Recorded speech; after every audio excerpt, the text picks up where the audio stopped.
I wanted to dive a little bit deeper about being a director. So what are some common misconceptions people have about what a director does?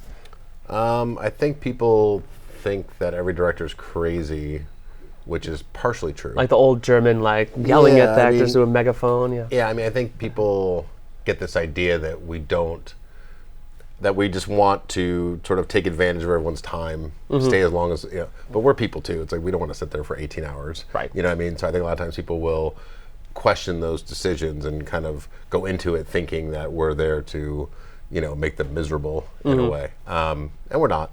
And I also think that a misconception is that directors are all the same. I mean, having worked as a director, having worked for directors in different capacities, it's not a rigid sort of discipline. I mean, everybody kind of approaches it in a different way. Right. So and as technology changes and as the budgets change, the sort of role changes. And also I've seen, different shows where the director's personality is kind of usurped by other people on the set. So the director always isn't necessarily the person in charge of everything. I've been as opposed to like the star of the show. I've seen actors run circles around it where the actors control it. I've seen producers. Showrunners, maybe. Showrunners, producers, cinematographers sometimes. Yeah. I mean, I helped finance and produce a few films for a big studio a couple years back, and the other producer was like, "Oh, I can't wait till this director gets here. I'm gonna cut him off at the knees." Like he was just gonna beat this guy up, and the guy completely acquiesced. So the producer was the one who would sit down and go, "I want this shot, this shot, this shot, this shot. I want you to do this, this, this," and he would just kind of like almost like a puppet, like just kind of he was there to yell action and cut. So like in Tropic Thunder, right? Yeah, exactly.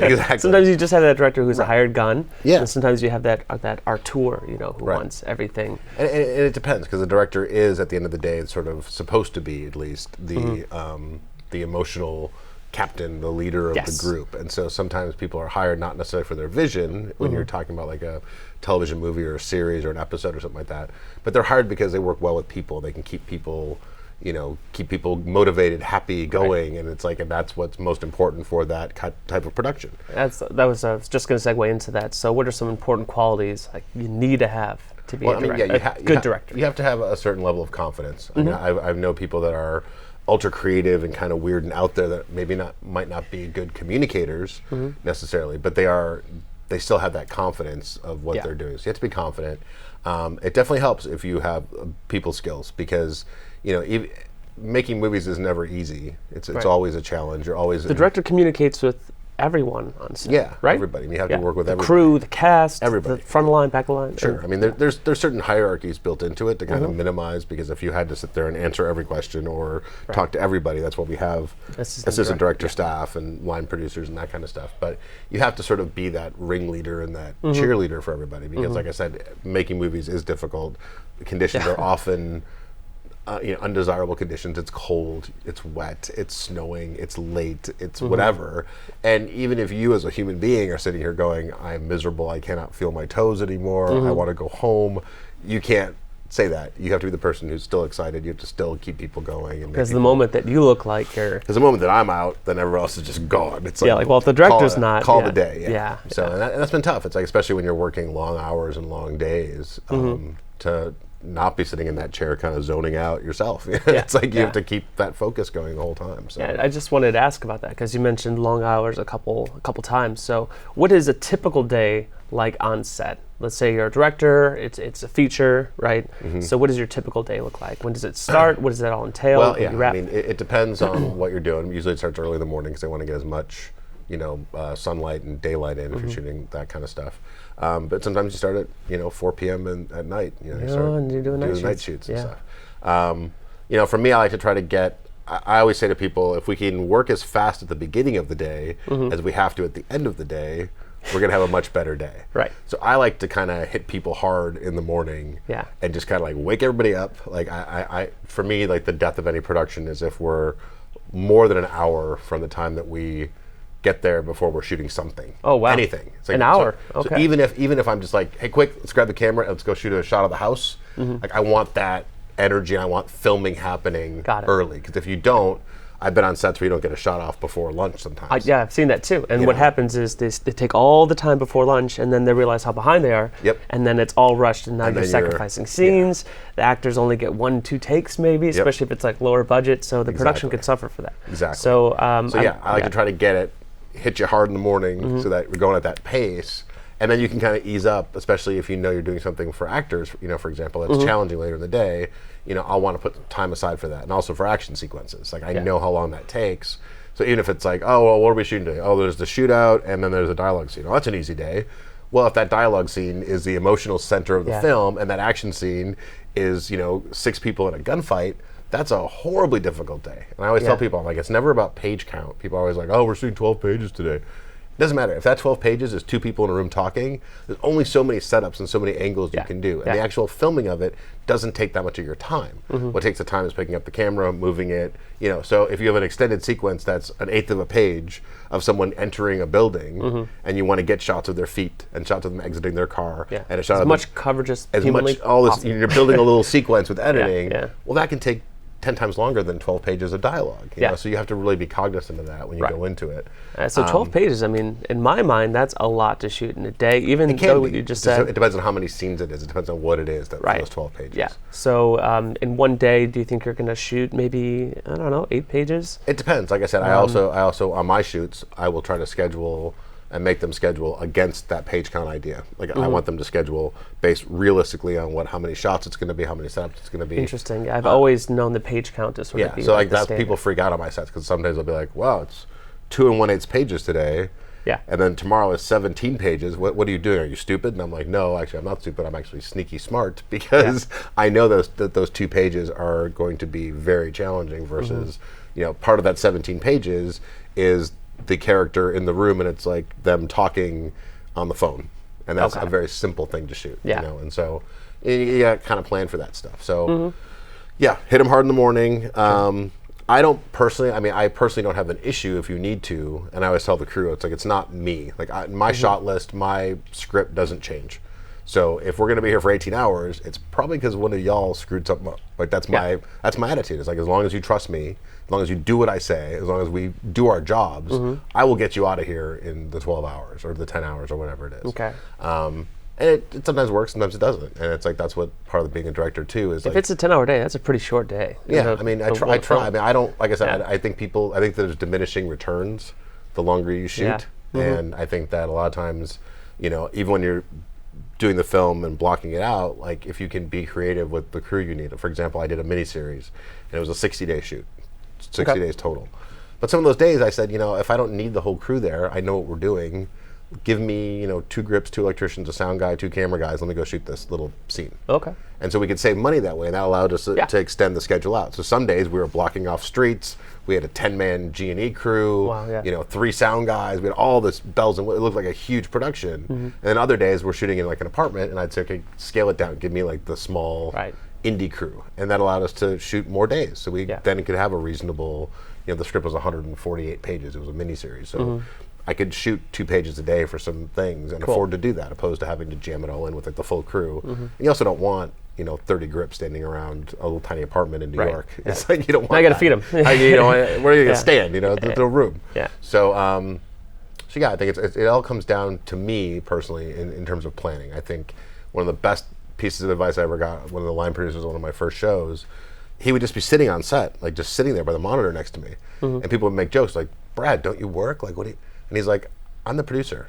I worked before anyone got here. Yep. And if I did my job properly, I should not have to get up out of this chair. And he was right. Like, and that was the thing. It's like everything you do in movies, if you can plan it out, and of course things are going to go wrong. Of course things are going to go wrong. It's just, it's reality. But if you can go in there at least with that mentality, if you can start off with a solid plan and really know what you're doing, you can really achieve like great stuff. And without, beating people into the ground. When I'm on shoots and I hear stories of like 18-hour days, I know what the problem is. You've either got a crew that doesn't know exactly what they're doing, and so time is being wasted. You've got filmmakers who haven't planned it properly. It's very easy to get around those things, and people just don't think it through. I think at the end of the day, it's a problem. So I wanted to ask, as a director, I know some are more hands-on with their actors. They'll work out the blocking, the rehearsal. They're with them all the way. Others are hidden behind Video Village. And I'm really getting more communication with the first AD than I am with the director. Sure. So what kind of camp do you fall in? Are you very on the technical side? Are you with the actors, or is there a certain sort of style? I try to stay as close as I can to the actors and build a good rapport with them. Do you rehearse? Yeah, we did try to rehearse as much, but again, it depends on the actor. A lot of actors don't like rehearsals. Actually, a lot of them don't want that. They want to be spontaneous and in the moment. So do you leave the blocking up to them, or? I try not to, usually because it's a lot of times you're, like I said, it's part of that planning thing. And so if the actor is like, I feel like I should be wandering around and drinking a martini in this scene, and it's like we don't have a martini, we don't have a bar set up. Relax, Charlie Sheen. Yeah, exactly. There's It's only like, so much we can do. hold on, Judd Nelson, check yourself. Yeah. But so you have to kind of rate them in a little bit. But if someone makes a suggestion that I think is correct, then I'll change what I'm thinking. Okay. The problem is you have a lot of younger actors and a few of the older ones that are a little into themselves, that they feel like they have to put their stamp on it. That even if I'm right, well, I think I should lead the scene. I think it's like, no, you really shouldn't lead the scene, but you have to kind of fight through that a little bit. Right. Sometimes it's an ego thing, or sometimes they want the idea to seem like it came from them. Exactly. They want to do that. And look, actors have personalities like anybody else, and I've had situations where I am Mr. Friendly, jovial, like, let's do this. I think a knock people might have against me is that I don't overly criticize if something's right. So I'm not like Mr. Positive Feedback all the time. Yeah. It's like if I'm moving on, or if I'm like, great, go, Yeah. that means it's good. No news is good news. Exactly. That's what I've come to learn. Yeah, that's the kind of person I am. So a lot of actors, like I've been very close friends with a lot of my actors, and they've always said, like, it's really tough on your set because I never know if I'm doing a good job. I'm like, well, you didn't get fired.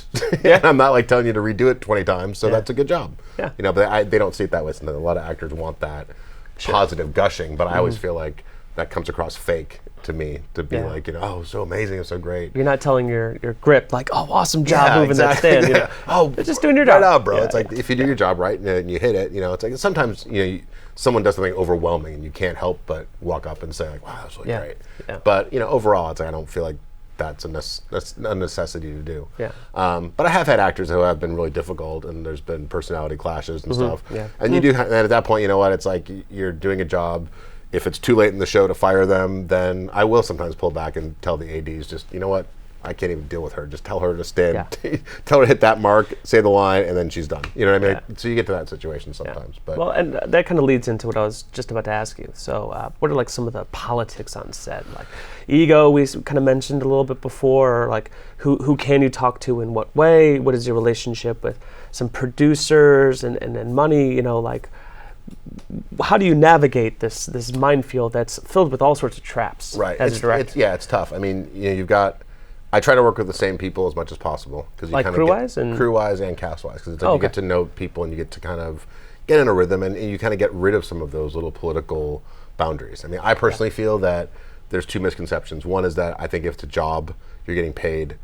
I understand saying please and thank you, but by the same token, I also know that people on other jobs and other businesses don't do that. When I worked in an office, the guy would hand me files to sort. He wouldn't say, could you please sort these? Thank you. Yeah. He would say, you need these sorted, and he'd leave them on your desk, and you go, okay, got it. The paycheck is the paycheck is the thank you, as Don Draper famously said. Yeah. I think that's a misconception. It's a kind of a weirdness of our business, because if you don't do it right, I feel like that really sets people off more than anything else. And there might be a difference of filmmaking here in LA and I don't know. I mean, New York. I've had it both places where I've failed to properly thank a makeup artist, or properly thank a wardrobe person, or properly thank a production art department person, and I've heard about it later, like, oh, well, so and so's a little pissed off because you seem like you were just kind of barking orders at him and you really didn't seem appreciative. I'm like, well, they're kind of making $400 a day, so that's the appreciation in my opinion. Yeah. A little harsh on my part, but I kind of see it as a more, for me, it's very serious. It's a fun job, but it's also a serious job, and I feel like people should, be focused on their job and not the sort of emotional feelings they're getting out of the experience. Right. Let's save that for save that for later on. And if you're an actor, use it in the scene. And the other thing that I think is kind of, and I'll say this, but I think it's true, is that I think that, yes, film is a very collaborative thing, but that's collaborative in the sense that everyone has to do their job. Not everybody can do everybody else's job. There's definitely a difference between the sort of creative disciplines and the more technical disciplines. And I think that ultimately, at the end of the day, it's not necessarily that everyone comes together to make this vision. the film will be successful, it'll be on budget, that's everybody coming together. But really, there is a director, there is the filmmaker, whoever that person ends up being, that is in charge of the movie, and it is their responsibility, and they will sink or swim based on the results. And so a lot of times people will kind of come in with this attitude of like, oh, well, it's collaboration, so I thought we could just change this, or I thought we could do that, and I'm always the person to go, nope, I told you it was this. One cook in the kitchen. There's one cook here, and it's me. And so I think that's a big misconception that gets into the politics a lot of times, is that, especially in the sort of like the creative end of it. So like there's a difference between a camera assistant who's a technical job, something creative in pulling focus. There's something creative in hitting your dolly. You might be ruffling some feathers there. Yeah, but it really isn't. It's a technical job. You have to be good at it. It's a skill set. It's definitely an amazing skill set. But like wardrobe and art department, those are creative jobs. And so they're making aesthetic, creative decisions. And I think that sometimes people get a little bit carried away with that in terms of, especially when you've got a director on set whose job it is to tell you what that is. And they kind of forget that along the way, thinking it's collaborative. We're all in this together. This is all of our show. And it kind of ruffles my feathers a little bit too, because I'm on the show before anybody else gets to set. And I have to live with this movie for the next, year and a half, however long it's going to be. Months until it's done. And on top of that, if I'm financing it or if I'm involved in the business end of it, I'm on the hook for 15, 20 years in some cases on these things. So it rings a little hollow to me when somebody comes up and says, well, this is my show too. I'm like, no, it really isn't. It's like, I appreciate the work. I think you did a great job, but there is a boss here. There is people who are really responsible for it.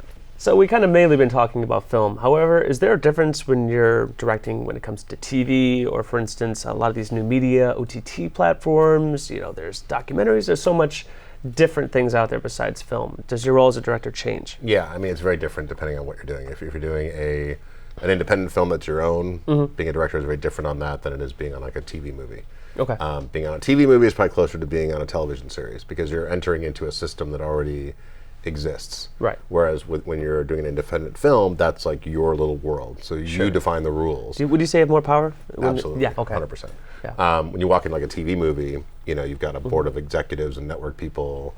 The decisions aren't always yours. They have a certain way of doing things, and you're kind of locked into their system. That gets even worse if it's a series, because now there's, you're one of 8 directors this season. So the crew all works together every day, and you kind of like walk in as like the new guest, guy. You're like the guest, all the actors are the same, the crew's the same. Everybody knows each other, and you walk in and you're like, hi guys, I'm the boss, I guess. But you're not really the boss. Like you're not at all the boss. But for a TV show, you may be working on that like for what? How long does the show take? About 8 days to shoot, like an hour long? 7 to 8 days usually is the shoot. They usually divide it up into like 2 5-day weeks, so there's like a couple preps and like rehearsals in there. And then you're there for a week prior to that, and like a week after usually, and they kind of consult you sometimes to do editorial. I was just about to ask, are you consulted for the editing process? I think it's more, I think on the TV stuff, it's more of like a courtesy. You know what I mean? It's like they'll invite you in to take a look and like make you feel important, but they're not going to listen to your notes. I did one movie for the Sci-Fi Channel, and it was like, I was pretty adamant about the edit. I was like, I went back and I said, needs a new composer, music sucks. Wow. And I'm like, the whole ending is just terrible. I'm like, I shot this so the shots go together. It should be, anybody who's got half a brain would look at this and go, oh, the girl looks down, cut to shot of the box, tilt up from the box. Like I planned it all out. Like all the shots are mapped, and they didn't cut it that way.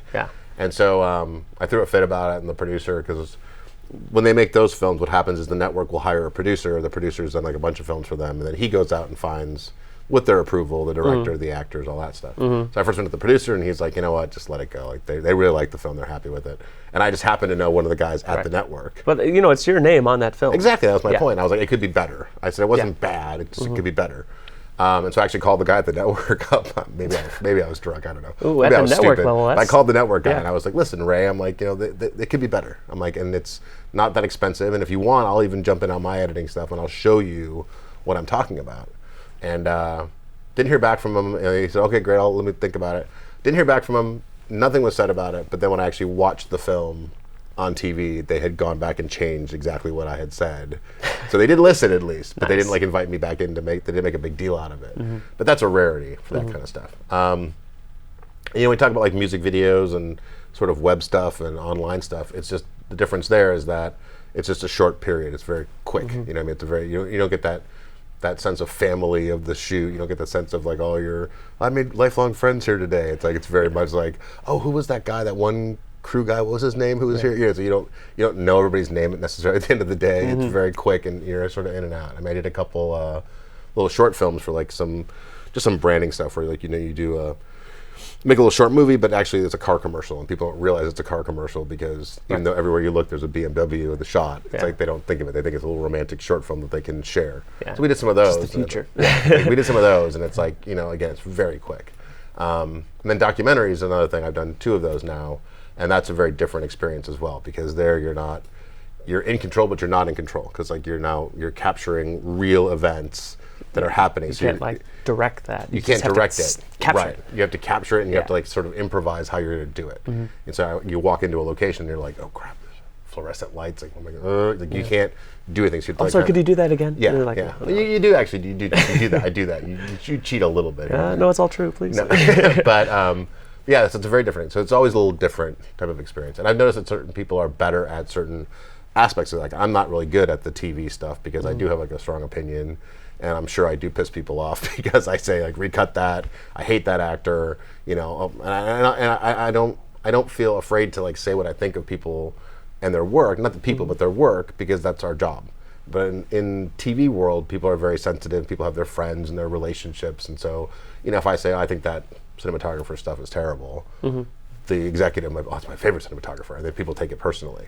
Whereas I never think of the work personally. If you want to trash me as a person, I will fight you in an alley with a broken bottle. Okay, if you want to like talk about my work, that's fair game. You know what I mean? It's like I'm not taking it personally that if someone doesn't like something I do, but other people do. Other people do take it very personally. That's very difficult. Good to know. Thank you.